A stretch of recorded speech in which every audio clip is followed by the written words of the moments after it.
Well, thank you everyone for joining us. This panel is entitled How to Stop Technology from Damaging Democracy. It's rather ominous, but given the news, not only over the last 24 hours, but the last, 24 months, I think it is probably an appropriate title. My name's David Salvo. I'm the Deputy Director of the Alliance for Securing Democracy. We're a bipartisan transatlantic initiative focused on the challenge of authoritarian interference in democracies. Technology is obviously a big component of the work that we do. It's not the only aspect that we focus on, but it is, of course, a major focus. I'm joined by a number of colleagues who are well more qualified to talk about these issues than I am, so I'm very pleased that they agreed to join us. To my left is Shanti Kalatil. She's the director of the International Forum for Democratic Studies, which is an initiative at NED, National Endowment for Democracy. Her work focuses primarily on democratization, development, and the impact of information and communication technology, with a particular emphasis on Asia and the Chinese regime. Liz Woolery is a senior policy analyst at the Center for Democracy and Technology, and she focuses on the intersection of free expression in the digital world. Nina Jankowicz is a global fellow at the Kennan Institute. She is currently working on a book about the evolution of modern Russian influence campaigns in Eastern Europe and spends a lot of her time focused on how the Russian government uses technology to undermine democracies across the transatlantic space. And then my colleague Brett Schaefer from the Alliance for Securing Democracy. He's our social media analyst and communications officer and spends his waking hours and probably his resting hours thinking through the challenge of how the Kremlin in particular uses social media to manipulate public opinion, not only here in the United States, but again, across Europe and beyond. So very pleased to have this panel. I think we're a small enough group that if you feel the inspiration to interject or ask a question or chime in, I think we would welcome that. Certainly there's expertise in the audience on these issues as well, and we certainly don't want to have the final word. So with that said, obviously, I'm sure many of you read the New York Times expose on the lengths to which Facebook went to do damage control and reputation control in the aftermath of the revelations of how their platform was manipulated during the 2016 election. I thought that would be an appropriate hook to kick off our conversations. It's certainly by no means the beginning or end of that story, but I think given some of the information that was released and given the expertise on our panel, looking at both the role of the public sector, the potential role of the public sector in overseeing the platforms or potentially regulating the platforms, and also expertise in the panel and looking at corporate accountability and transparency, I thought that would be a good hook. So I wanted to start with Nina, if I can, because she's very timely, in a timely manner, already responded to the Times expose by publishing an op-ed calling for greater government regulation of the tech sector, the platform companies. So I thought I'd start there. Nina, if you could sort of summarize your thesis and steps that you would recommend either to Congress or even to the executive branch on ways in which the public sector can get a greater handle on the manipulation of the platforms. Sure. So it's great to be here. Thanks for having me. And it's interesting that Shanti is on the panel as well, because I remember this event that we did in January or February of this year. And I, at that point, was still very much on the fence about where I thought we should go with regulation of social media. And now the axe has finally dropped for me. It actually dropped before the Times piece. If you look at the missteps, even in the last 6 weeks before the midterm elections alone, it's enough for me to say that these platforms, with Facebook in particular, because of its large audience share, aren't doing their due diligence, and we need something to step in. Whether that all happens at once or whether it trickles, I think we have an opportunity with the new Congress coming in to really put some pressure on the platforms. So what am I talking about? In particular, over the last month, there was before the election, the public access token breach of 30 million Facebook accounts. We still don't know who or why that happened, who did it or why that happened. There was the Vice News expose where they were able to buy ads or get approval to purchase ads in the name of Vice President Mike Pence, all 100 US senators, and the Islamic State. And this was one of Facebook's most lauded ad transparency features, the thing that they said was going to deliver us from all internet evil, right? And they couldn't even get these very well-known political figures the protection that they needed. Instead, this was yet another vector for disinformation. And then finally, the day before the election and on election day itself, we saw Facebook taking down over 100 presumably Internet Research Agency linked accounts on Facebook and Instagram that they were tipped off to by the FBI. Facebook makes a big deal about how it's doing a lot of proactive policing of its platform, and yet the day before the election, 100 accounts that had been active with an audience share of over 1.5 million users, I believe, were taken down just that day. So that to me says that there's not enough proactive policing happening, especially when we're talking about foreign disinformation. And then there's a whole other can of worms when we open up things talking about hate speech and homegrown disinformation, right? Facebook has yet to really define those terms in a way that most people find accessible, and then it doesn't enforce them. So that's a whole range of issues there. We're not going to be able to tackle all of them at once, but I think there needs to be a serious conversation happening about whether Facebook is too big. And the Brits are talking about this a lot in their Committee on Digital Culture, Media and Sport. Damian Collins has been a firebrand about this issue. He thinks that we should trust bust Facebook. I'm not saying that that's the answer, but I think it's something that Congress needs to think about. But in the meantime, I think there needs to be a public conversation about terms like hate speech, like disinformation, whether they are allowed on these platforms.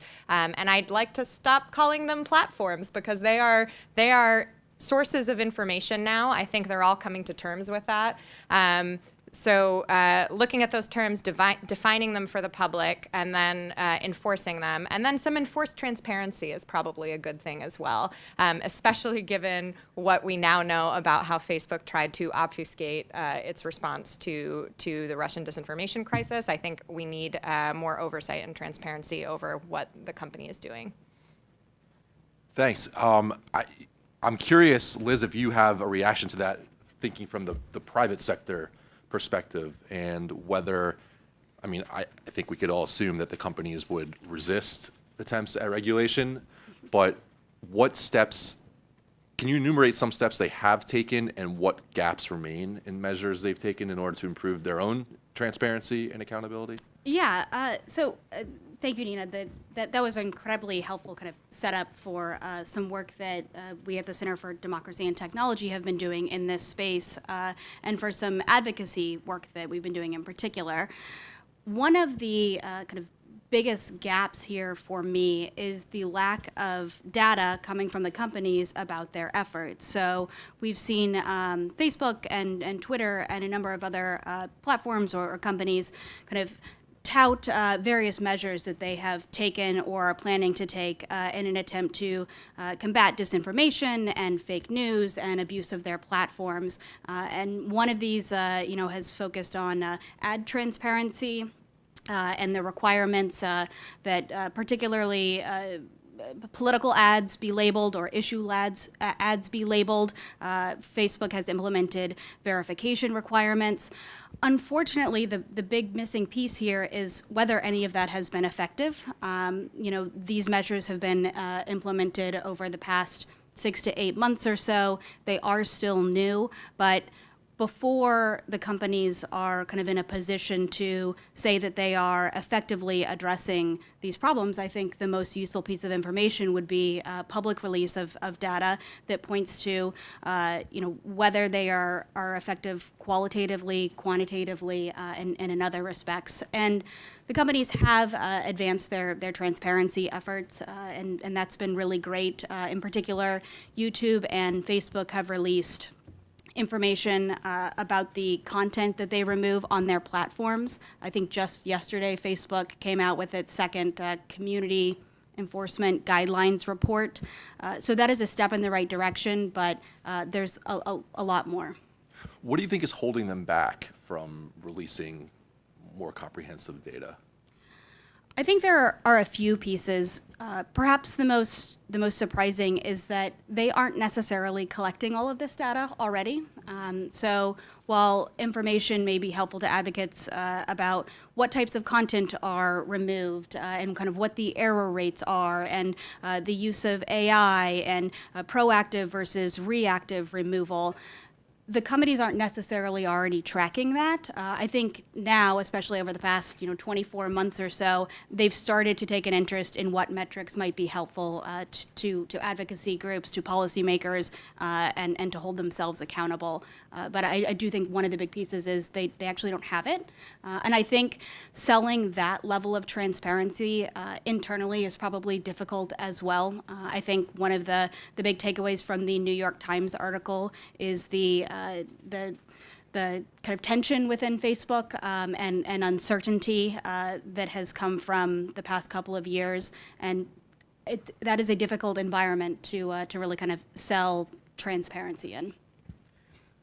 With the House changing majority and a new Congress coming up, and the 2020 election cycle sort of right around the corner, I've been thinking through whether it makes sense to think through this particular challenge, the manipulation of the social media information space, through the prism of election security, or whether it's better to sort of take a broader perspective on the issue, maybe in an attempt to depoliticize the conversation a little bit. Because I think when we've had attempts to sort of litigate what happened in 2016, there's been this conflation of the politics and the simple facts about what happened.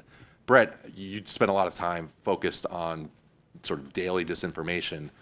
I'm curious in your thoughts on how we can get more policymaker buy-in and even private sector buy-in to tackling this problem, whether it makes sense to look at it through the elections prism or to zoom out a bit.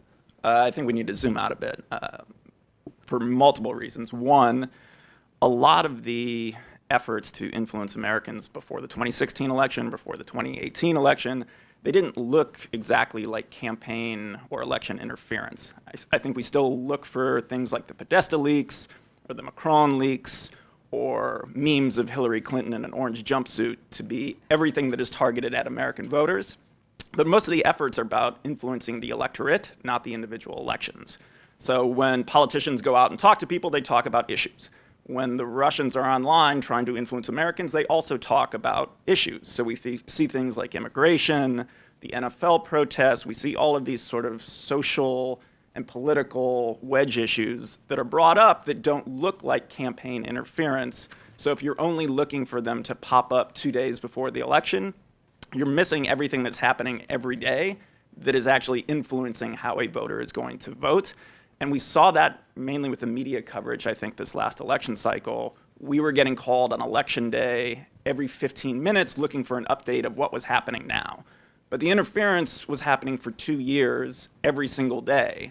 And if you're not looking for that sort of cumulative effect, you're missing really the broader efforts to not just influence what voters are doing, but also to sort of further drive us apart. So I think we need a much broader view.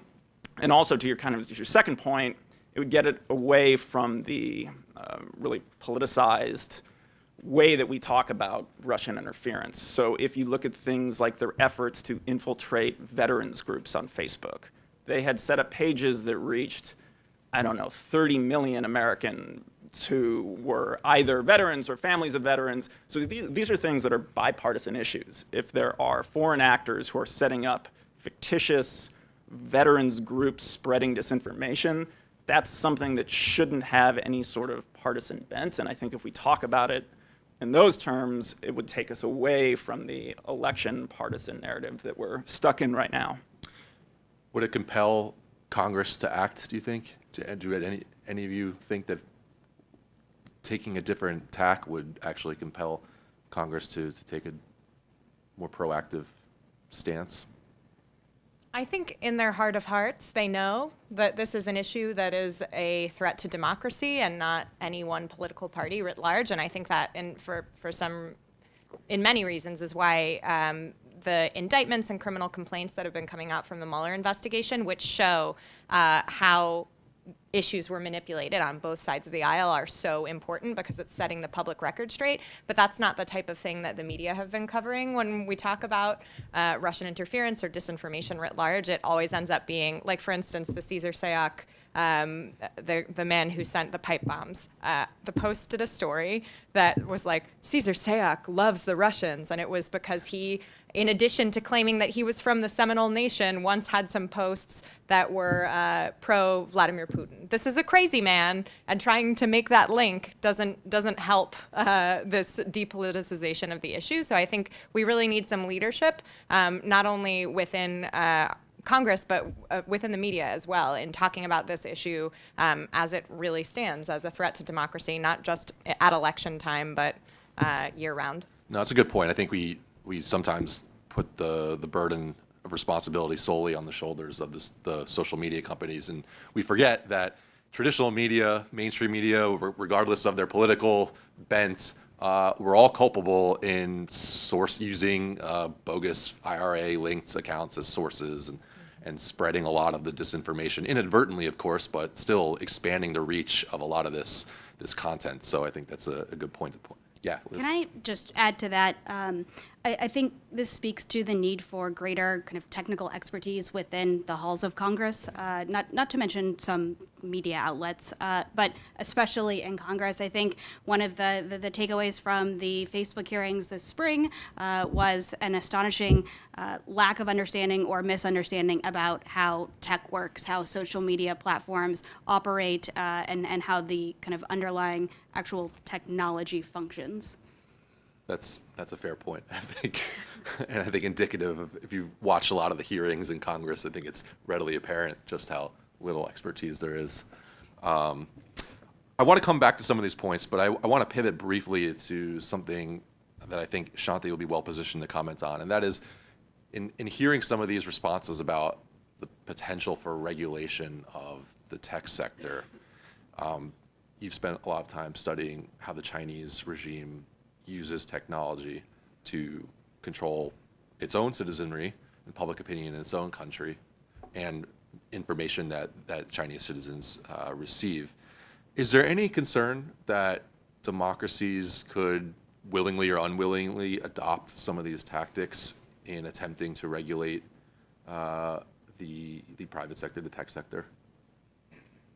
Well, I mean, it's a good way to draw a distinction between what we would hope would be an approach towards these technologies that would embody democratic principles. That's something that I think we always come back to as a foundational point, and an approach to these emerging technologies that doesn't base any regulation or legislation on democratic principles.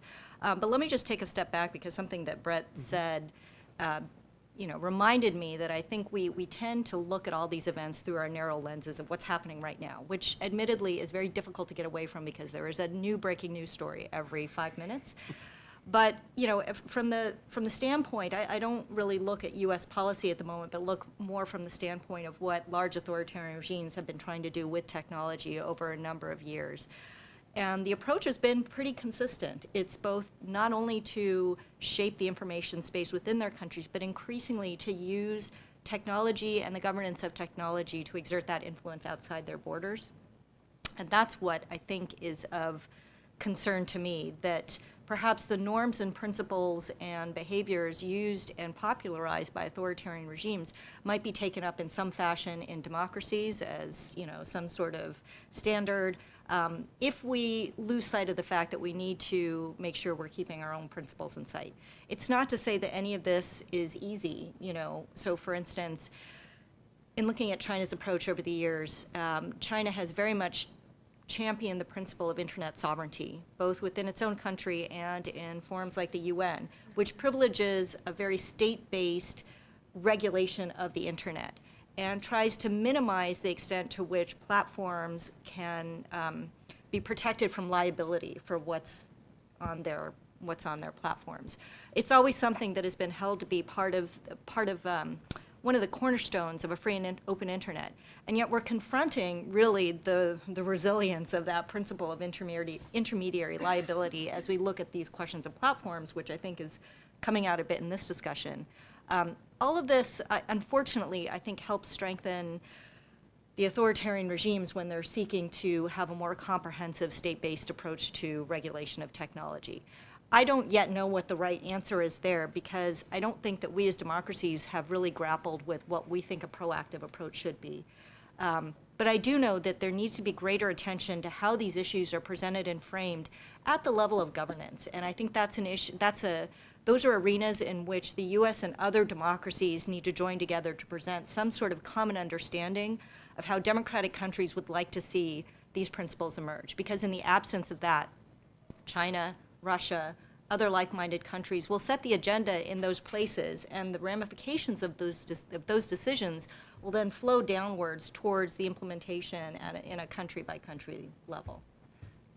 I take that point, it makes me wonder how we can go about potentially working with the company. The companies, as Nina said, are now information, so they're not just platforms; they're sources of information.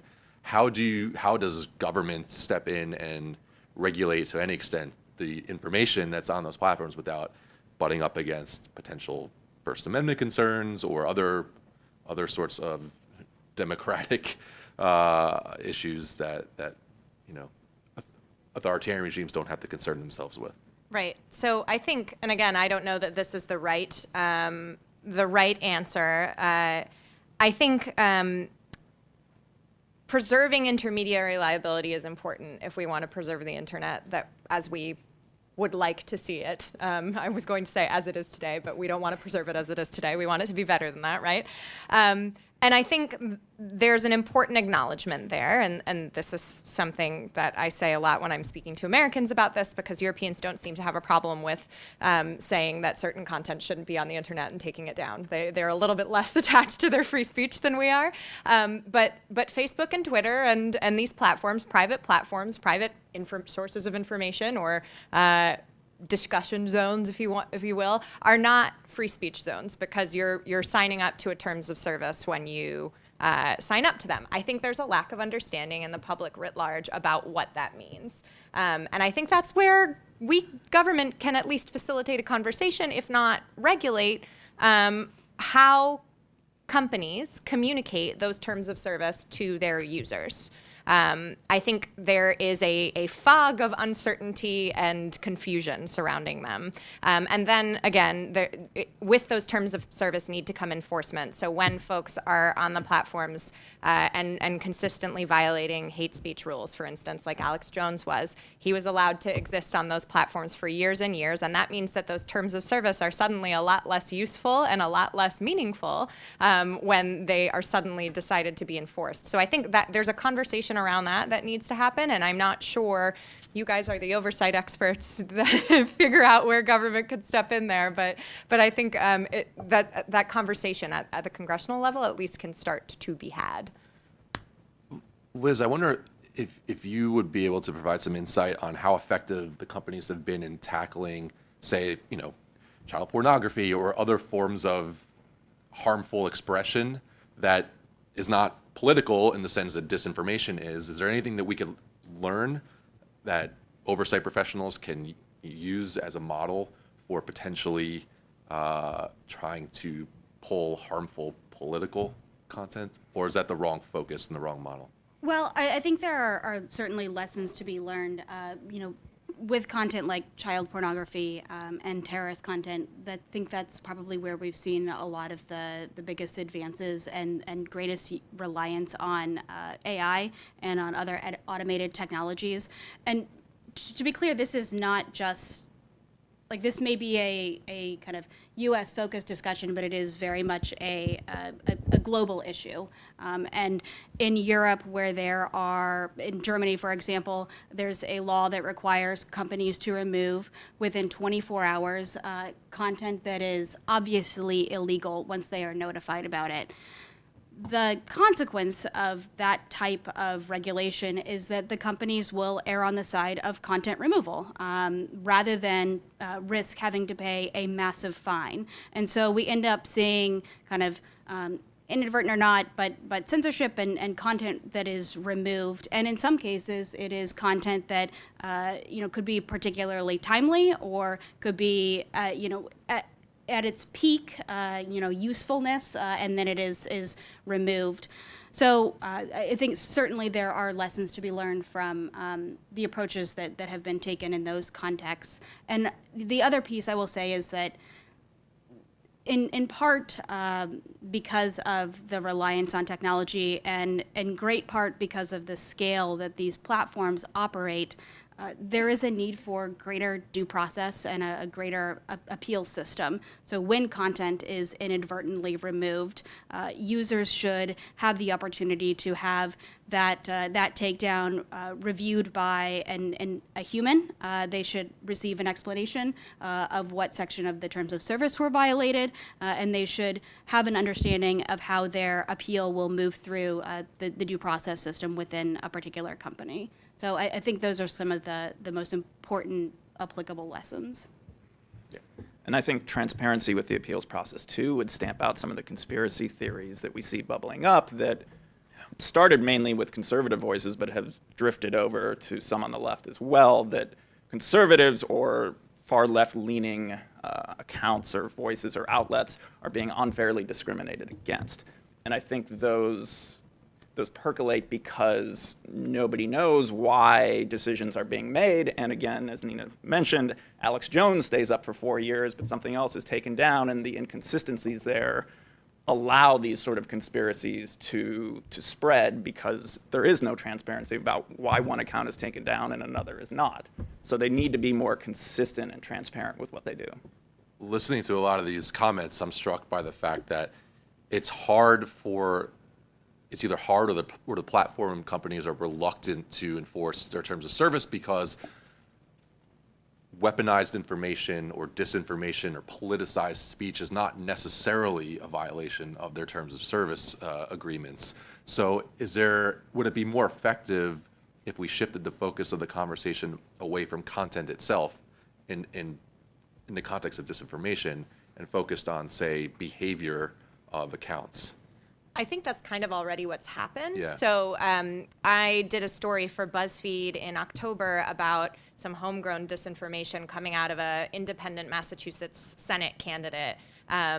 His campaign was using a bunch of fake accounts to try to drum up support among Trump supporters, anti-Warren folks. And I found the accounts when I was looking for hints of Russian disinformation. They were eventually taken down by Facebook for their behavior, not because of the content. The content was false and objectionable and probably, libelous, but they were taken down for using false personas and for spamming, which are violations of the terms of service. And often those fake accounts, whether they're based in the United States or elsewhere, those are the violations that they'll be taken down for. So the focus on that is entirely, it's useful. And again, I think this is where if folks are aware of the terms of service, of course, the worst bad actors and, intelligence services are going to say to hell with your terms of service, but perhaps we can preserve a modicum of civil discourse within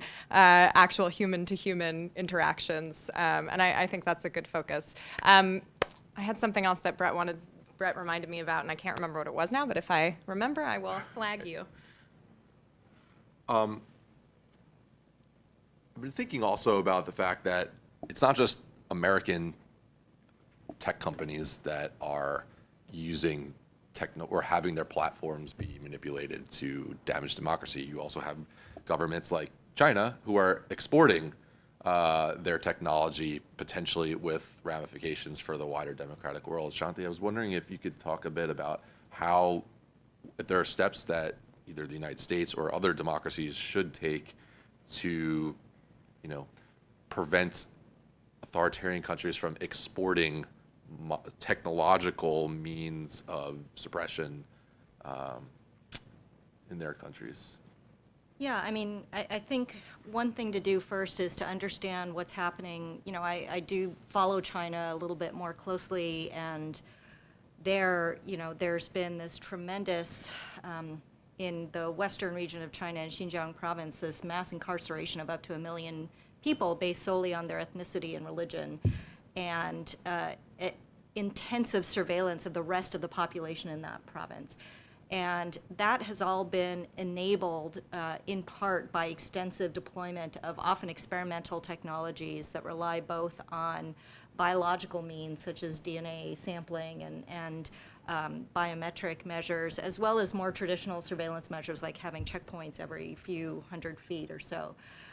The lessons that are learned there, I don't want to use the word exporting, because I think it's less of a straight line than that, but the Chinese companies that are involved in innovating a lot of these surveillance technologies in that one region are also quite broadly seeking out markets outside China. And as they do so, they're bringing some of those lessons with them to any willing governments that might want to implement them. So I don't know if any of you saw the recent Reuters story on the actions of ZTE in Venezuela. That got a lot of play because it talks specifically about how ZTE was essentially imparting some of that know-how around the creation of a national ID system that would suck in a lot of information and centralize it in a government database. And at the time when the Venezuelan government first explored this idea, I think this was about 10 years ago, they were solely looking to try to facilitate some kind of banking system. When they realized the potential for that, some people spoke up and said, this could be really used for nefarious purposes, and they were immediately silenced. But that's one example of this type of technology being used in this way in countries around the world. We don't really have a good way of addressing it now. ZTE was on the sanctions list, as everybody knows, and there has been some effort to try to address it. Although I think it's been much less consistent than we would like from a democracy standpoint, and there's been much less systematic attention to the ways that companies who are innovating in these authoritarian spaces are linking up with often companies that we would not think of as participating in that space. There has been some reporting about companies that have participated or are partners with Xinjiang companies that are helping to enable that. But I think that's a realm where I think we need more reporting and knowledge to even begin to act on that. We've had our own uproar over data collection on American citizens here in the States, of course. Where are we in the debate about privacy and the protection of American citizens' personal information online, and how does that play into the evolution of this debate about the role of the tech sector, the development of the tech sector and new technologies, and the role of government potentially in overseeing that?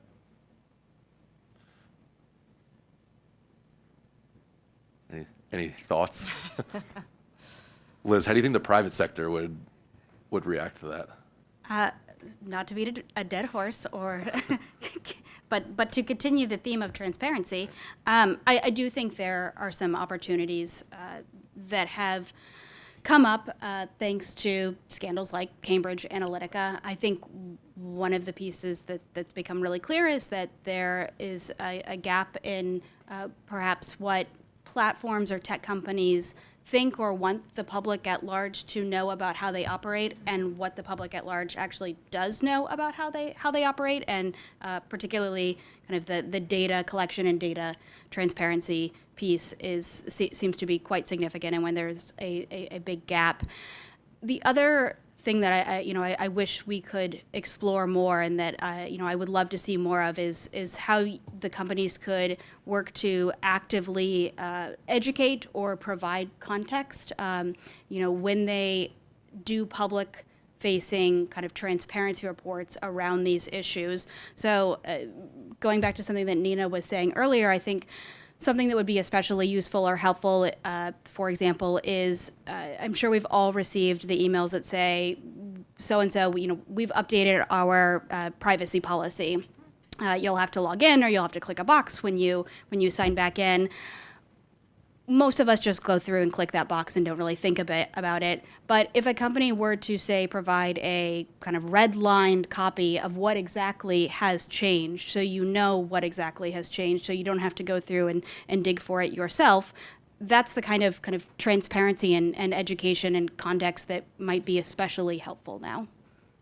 I totally agree, and I think that goes to informed and meaningful consent to terms of service, and understanding when there are these major privacy violations, the companies should be compelled to tell their users what happened. So with the access token breach that I mentioned in October, many of us were probably logged out of our accounts, and then a tiny little pop-up came up and said, Nina, Facebook is concerned about your privacy. Click here to read more. Or you could just X out of it. It didn't say, some unknown hacker has gotten access to you and 50 million other people's accounts, right? It wasn't really informed, meaningful information, and Facebook didn't want us to click through to it, or else they wouldn't have put that little X in the corner, right?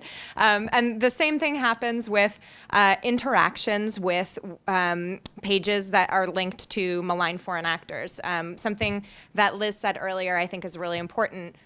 We're still missing a huge piece of information in terms of what fake profiles Facebook and Twitter actually has released them all now, but Facebook has removed relating to Russian disinformation. I'm not talking about pages. I'm talking about profiles impersonating human beings. And I think not only should we know what those profiles were and not wait for another indictment to come out, we should know if we interacted with them the same way people were notified after much haranguing by Congress that they had been interacting with IRA-linked pages and Instagram accounts. That's what's really concerning to me when we talk about how we're going to regulate with regard to disinformation, because ad transparency is one thing, but the organic reach of a lot of this content and organic impersonation of real human behavior on Facebook is much harder to regulate, and that's where awareness really comes in, because people don't believe that, Christoph Christofferson, which was one of the fake accounts, right,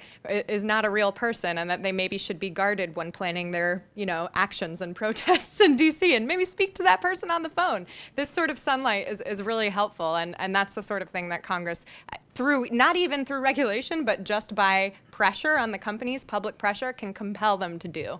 But I think the public education component needs to also not just come from the companies, Oh, yes. because Agree. I think we've reached the point where we know they're not going to behave entirely in good faith Yeah. there. So there needs to be education outreach to tell just average citizens about some of the dangers that exist with tracking or whatever else, because we're all hypersensitive about some of those risks. But I think most Americans look at some of these things as if, like, well, who's going to really care what I'm doing? I mean, I have these conversations with my parents about some of the things they have set up in their house, like Google Home, listening in. And the thing is, nobody would care what we're talking about because we're retirees, whatever. So if there isn't this sort of public pressure there of this is a concern to me, I'm just a normal guy, I'm not working in a security service, I don't think there's ever going to be kind of radical changes in the right direction. So we need to educate in a way that's sort of palatable for most people, that this is a concern to everyone for these specific reasons, and these are the very simple steps you can take to protect yourself, at least to some degree, so that you're not just completely vulnerable.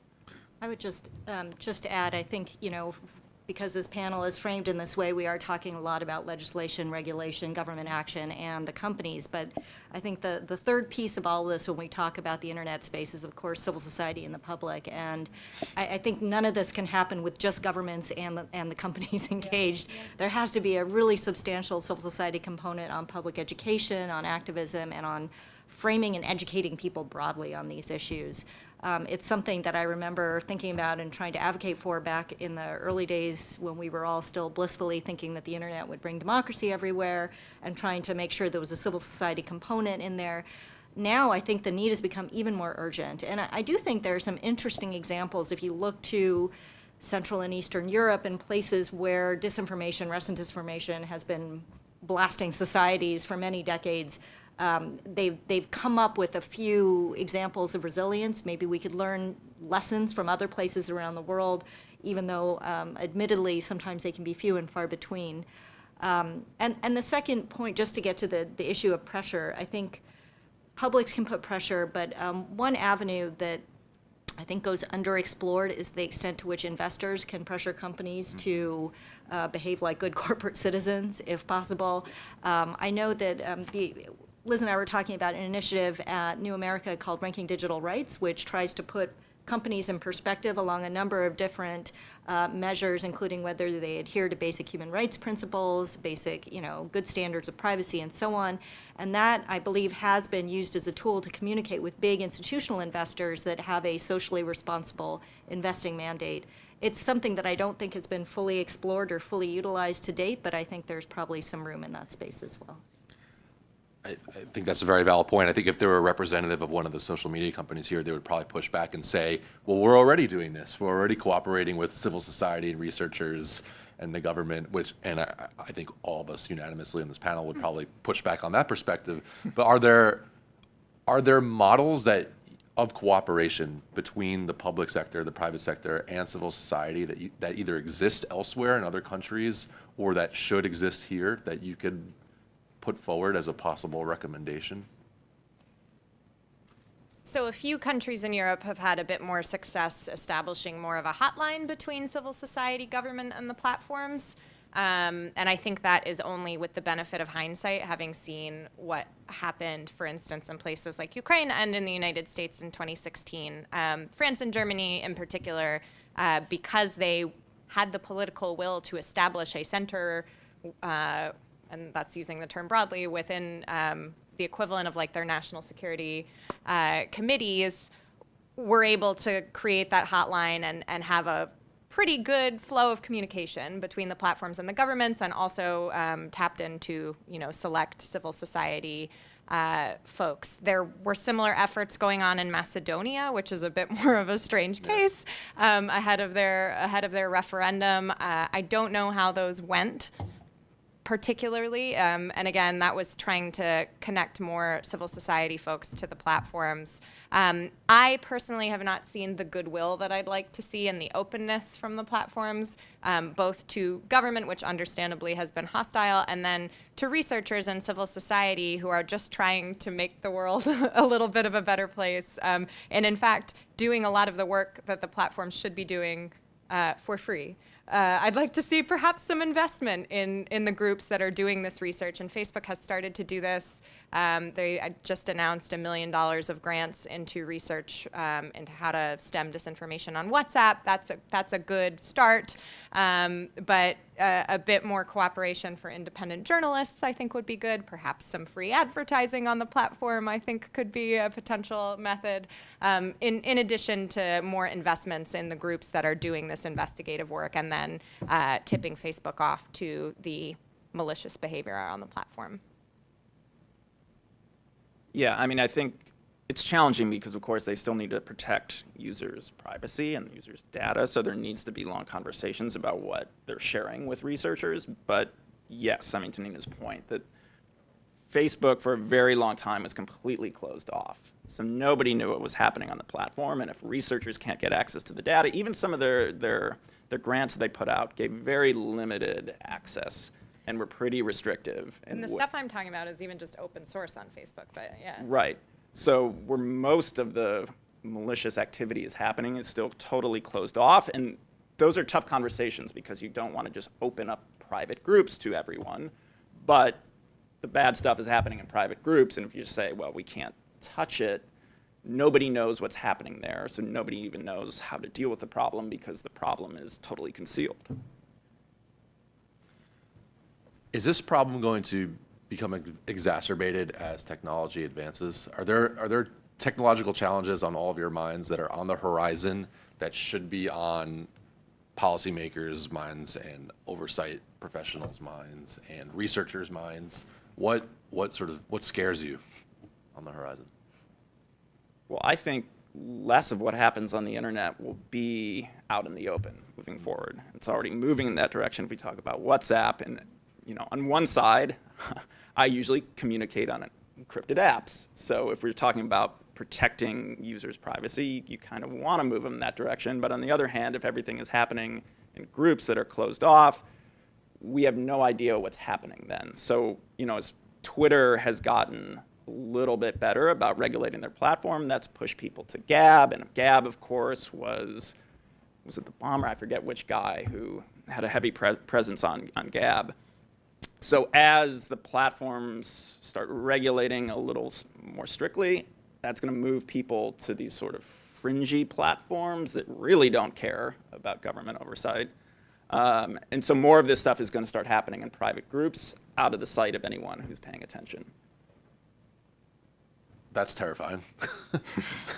Is there any either private sector or regulatory fix to that, or is it sort of a Well, lost cause? I will just echo what Brett said, that one of my biggest concerns is that we end up pushing a lot of this speech underground, and to places where it's not visible to law enforcement, it's not visible to anybody. So just kind of, as we are thinking about regulation, as we are thinking about what the platforms can do, one of my biggest concerns is, are we doing something that might push that speech out of the reach of people who can, respond to it or react to it in a really kind of healthy and effective manner. And I this is not answering your question, but I will actually go back to the previous question about kind of existing models and whether there might be something out there, and just point out that there are multi-stakeholder models that bring together civil society and other groups. One of them is GNI, and it is an organization that has a number of companies as members, and then it has several constituencies, including civil society constituency, an academic constituency, and an investor constituency. And while their work is focused on, working with companies to hold them accountable, for respecting human rights, particularly privacy and freedom of expression. They're focused really on kind of the government piece, and so how companies respond to government requests for content removal and government requests for user data. So there might be an interesting model there, but in terms of a multi-stakeholder model that exists that is already addressing questions about misinformation and where we're dealing with private actors, there's definitely a need for something. I have a nightmare scenario Okay. that I can share with people. It's not mine, actually. There are plenty of sort of science fiction and futuristic writers that are addressing this, but there's a book that came out earlier this year, I want to say, by my friend Adam Greenfield, called Radical Technologies, in which the whole beginning section is dedicated to an examination of some sort of technologically driven dystopia. The scary thing is it's not really that far off. And when I hear conversations now about the role of platforms in regulating speech or not, I think we're too focused on speech. I think we haven't yet grappled with the privacy implications of emerging technologies, including location technology and the seamless sucking up of personal data based on sensing devices. This has been called the Internet of Things. It's sort of, there's been a lot of talk and hype about it, but I do think the internet is moving in a direction that's not just about content. And we haven't fully grappled with especially the privacy implications of that. And we need people to be looking beyond the horizon. What does it mean to protect people's privacy when you're living your life in a smart city that is trying to provide conveniences for you, but also sucking up all your data? And the reason I'm saying this because I think it's actually happening right now in China, in particular, where they're trying to pilot the smart city framework, but in an authoritarian setting, absent strict privacy safeguards. And it's really chilling to see that happening. And I hope that in democratic societies, we're actually anticipating this and trying to shape frameworks around what's coming next. Do you think we're starting to wrestle with that, or are we just so consumed by today's problem? I think we are consumed by this hour's problem. This hour's problem. Yeah. People often throw around AI as the panacea to a lot of these problems, and Nina just rolled her eyes. I'm glad she did, because I wanted to sort of end on a provocative note and get your thoughts, or everyone's thoughts on. I think there are some things that AI can be helpful for, especially when we're talking about behavior. So theoretically, those accounts that I found that were posting across 60 different Facebook groups within New England over the course of 45 minutes from the same IP address. That should have been something that Facebook's AI could have found, right? It didn't. They're working on it. This is what they say.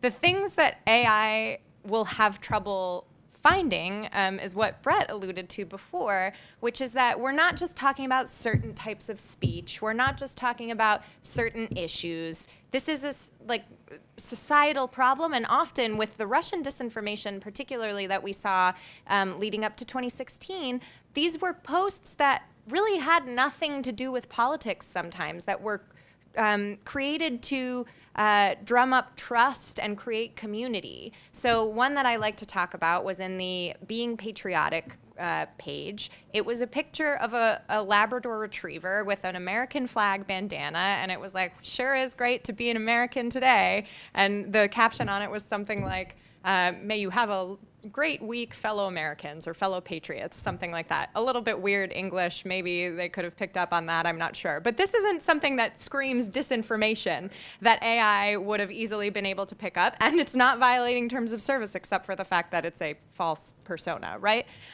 So that's where we're gonna run into problems, and that's where I think every time I hear Mark Zuckerberg or someone from Facebook laud what AI is going to do for us in the future, I really have trouble buying into that. And we know that with these instances of disinformation, whether they are foreign or homegrown, that keep cropping up, AI is not the answer, and is in fact creating more problems by with these ad transparency features, keeping people who legitimately want to talk about, for instance, how Trump is viewed in Russia. This is a true story. A friend of mine has a podcast. He's a history professor.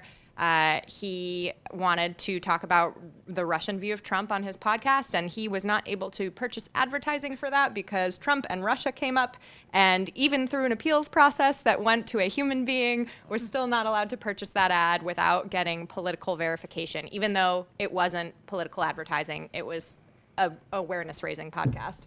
So lots of issues. AI is not the panacea that it is made out to be. AI is not a magic wand. No matter what politicians may think or want or hope, you cannot just say AI will fix this. And we have heard politicians, especially in Europe, who have suggested that the companies have the capability, in their, AI and other kind of automated systems to get all the terrorist content off the web, to get all of the hate speech and all of the illegal content off the web. They don't. That we are not there. We may never be there. We may not want to be there. So it just, I will just plus one to everything Nina said. Yeah, agreed. I mean, you need AI because you need to be able to operate at scale, and there's so much content you can't just have 600,000 Facebook drones sitting there. I'm talking humans, but are just sitting there all day regulating pieces of content every 5 seconds. So you need AI. It's part of the solution, but also, as AI develops, the bad actors will develop around AI, and that's why you need the humans there who are responsive when these threats start emerging. And, I think Liz talked earlier about the appeals process. You especially want someone there at that point who's able to actually go through and say, yes, this is hate speech, even though they kind of worked all the way around our terms of services and pushed up against it. But I think if someone is being harassed, they send in, a takedown request or whatever, saying they're being harassed, and they get something back saying, thank you for your feedback. We decided this is not against our terms of services. Bye. There needs to be a human there at that point who can make these decisions and understand that the bad actors are also, they understand how to toe the line and how to tiptoe around things that AI wouldn't catch. So you need both. Shanti, I don't know if you have anything to add on that piece. No, I mean, I think everybody covered it. I would just stress that, a lot of what we're talking about, these problems, we're talking about in the context of technology, but these are human problems. Disinformation and all of these issues are exacerbated by human cognitive biases and assumptions, and we need to kind of not forget to put that at the forefront and understand that that's going to power any solution as well, I think. I'm mindful of the time. I think I have just about 5 minutes, 5, 10 minutes? You got about 10 minutes. 10 minutes, great. Yeah, I wanted to open it up and see if there are questions from the audience, so please.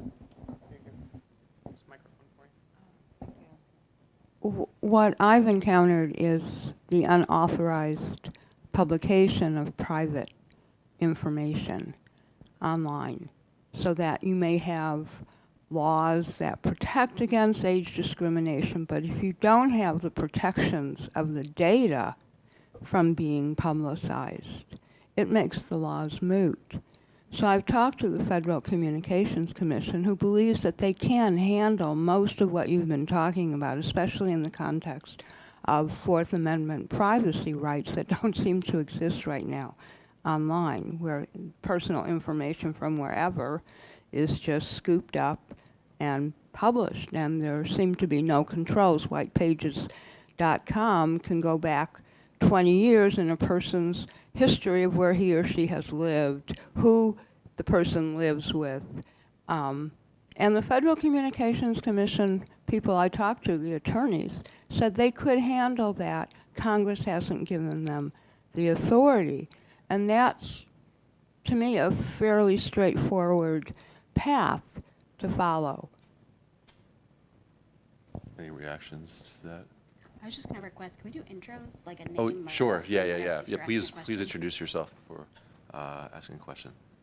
I think that's a great point, though, and I think that's why sometimes when we talk about this issue, it's not particularly helpful to talk about it through the prism of Russian disinformation and elections, because it happens to people every single day with things like you're talking about, having personal information leaked online. This is relevant to everyone. And I think in terms of communicating to the public and to governments why this is a threat and why this is a problem, an example like you just gave is, it's very relevant, and I think it's useful in how we talk about this. Please. Thanks. Jay Klopperuk, Project and Government Oversight. I'm curious, it seems like a reason that why the problems we've experienced for the last couple of years on social media were so bad was because of how blindsided the various companies were. So I'm curious, in addition to looking at how we sort of clean up the mess of what's currently happening, how can we incentivize companies that often don't seem to be learning the lessons of, hey, this went bad, we need to do a lot better, to not just work now, but actually anticipate future problems and proactively try to guard against them from occurring on a large scale, like on issues such as deepfakes? Well, broadly, I think one solution is looking at advertising.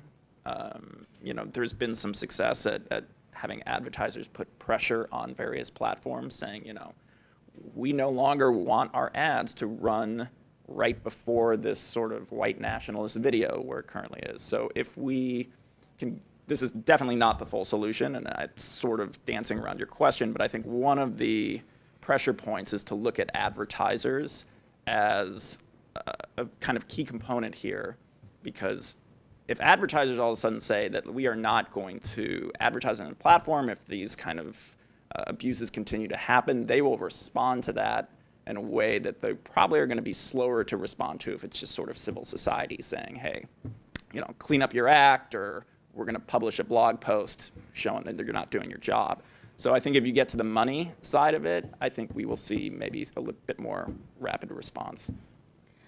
I'll also kind of say, yes, they may have been blindsided. I think we can agree that they shouldn't have been, and maybe some of them weren't actually. I don't know, but based on kind of what we've been seeing about the conversations that happened before a lot of this information broke publicly, I think there's something there. But these are, when we are talking about the Facebooks and the Twitters and the Googles of the world, these are global companies that are operating in hundreds of countries, and they do have offices across the globe, but I would question whether kind of they're doing enough to make sure that they are, have enough of a presence in a particular country, or have enough resources, particularly with respect to staffing, to understand the issues and the cultural context that's going to come up. So I'm thinking about something like, Facebook and Myanmar, and not to pick on Facebook, but also, when Facebook removed the Napalm Girl photo, in a particular context in America, that photo means one thing. It doesn't mean that same thing elsewhere. And so you can translate that one experience to every other country, to tons of different content. And so I think, companies kind of working to have a greater active presence and or understanding of the cultures in which they are operating is a big piece of this. Seen one here in the front. I know there was a hand up over here as well. And then Thank you. Bethany Carter. I work on Capitol Hill.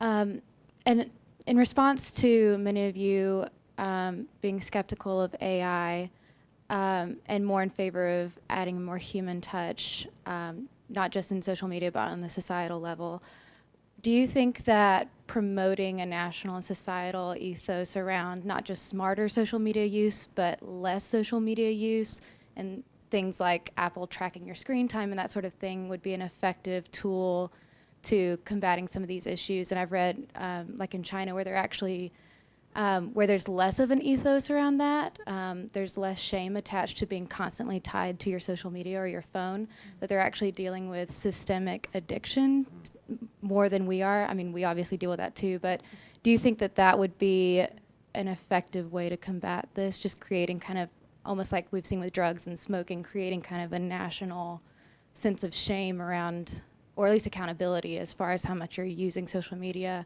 And I would just add another personal note to that.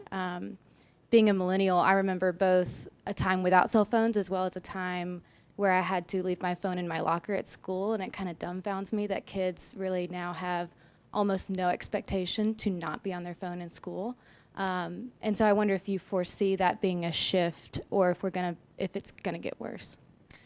There's a lot of really interesting points there, and some of my favorite things that I love to talk about, so thank you for the question. Media literacy and digital literacy are a huge thing. I think when we're talking about, as Shanti mentioned before, some of the really positive ways that countries have responded to disinformation in particular. There's examples in Ukraine and Finland and Sweden where media literacy curricula have been really successful in teaching people to be more discerning consumers of information online and in general. And I think that goes hand in hand with civics as well. It can't just be like what you're doing on your phone. There have been some really interesting conversations as well around how to reach the older demographic, who, they might be still sending chain emails, or the ones that are falling for scams from people who look like they're friends on Facebook but are sending them malicious links and things like that. So teaching, our grandparents' generations to how to use the internet to better communicate with their families, but teaching them also to be responsible stewards of that information on the internet, because kind of digital security leapfrogged them when we all came online. So I think there are a lot of really interesting avenues there. As for a public awareness campaign, with drugs and smoking, it's easier to convince people because you die if you partake in too much of that. And I think social media, it's a bit more difficult to underscore the threats involved in it. I don't think it's something that's impossible to do, but we have to think about how to do it the right way so that it's not just trivialized. But lots to think about there. over here, and then I know there was one more, maybe do two final questions. So I really appreciated that point. Sorry, Alex Howard, a writer here in DC. I have the FDA just regulated Juul because, which is the vaping company, right? Because they are marketing delicious little pods that teenagers are using in large amounts. So they crack down. It does seem like taking steps to combat information smog is going to be a thing. People probably saw the story recently where people in the Valley are not allowing their kids to use screens because they've created this intensely addictive thing, and they know that all that screen time is really bad for young children. So the question I'd have for you all is, are we thinking big enough? Is it a good thing that public speech is being hosted in private platforms whose business model is surveillance capitalism? We're not talking about antitrust solutions here. We're not talking about mandating that time well spent is actually something we should push in. You think about how tightly gambling establishments are regulated. they're using the same technologies to make their things addictive, right? So should we be asking Congress and regulators to step in further? Not sure we can go as far as asking the FCC to take down public records of people's birth dates, but like there's clearly an issue there. I'd go into a different question though. In technology, we're talking about smartphones, et cetera, but Yochai Benkler's most recent book, which crunched through all the different stories over the last election cycle, found that the groups in our country who have the most partisanship, who are the most polarized, who have the least information, are those who are using technology the least. They're getting information from other places, often from talk radio. So what should we do about talk radio? I'll take a stab at responding in a way. Thank you very much for that last point. And in conjunction with Nina's remarks, I do think it is really important to understand when we talk about media literacy and digital media literacy, I think we have a habit of thinking of classrooms, of thinking of elementary schools and middle schools and high schools and even college.